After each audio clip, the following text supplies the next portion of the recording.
springt es heraus, dass ich Elviro bin. Doch wenn der König wüsste von dem Brief. Wer spricht da von dem König? Glaubt ganz gewiss, dass Alsamines Jammern ja doch nur für die Katz ist und dass der König sie schließlich sich zur Frau nimmt. Zur Frau, der König? Wen? Himmel, was höre ich? Wenn nun der König Xerxes sich eine Frau nimmt, muss sie doch Königstochter und nicht Vasallin sein. Aber die ist sei nicht würdig. Wer von ihm diese Schmach, ungetreuer? Mein Lieber!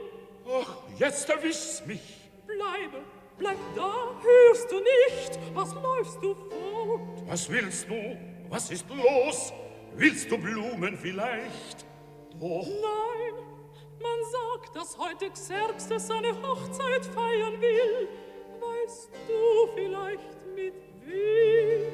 Sag du erst, wer du bist und warum du so fragst. Ich bin fahrender Student und liebe den König. Weil du ein netter Kerl bist, will ich's dir sagen. Aber schweig, sag's nicht weiter. Sprich ruhig, hab keine Angst. Ariodates, der Fürst von dieser Stadt und ein Vasall vom König, hat eine Tochter, Romilda, und der König will grad die sich zur Frau. Doch sie sagt immer zu, heiratst du mich, so sterb ich. Doch Romilda liebt den König. Nein, den Arsamines, der ist nämlich des Königs Bruder. Und darum klagt im Brief für seinen Kummer. O je, du hast erraten.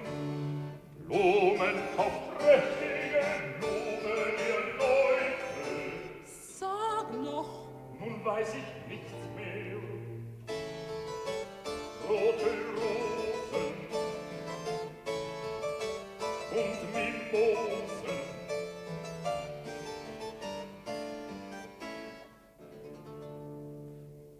Der Schmerz zu Tod mich quälte, nur das noch fehlte, dass mich so betrug.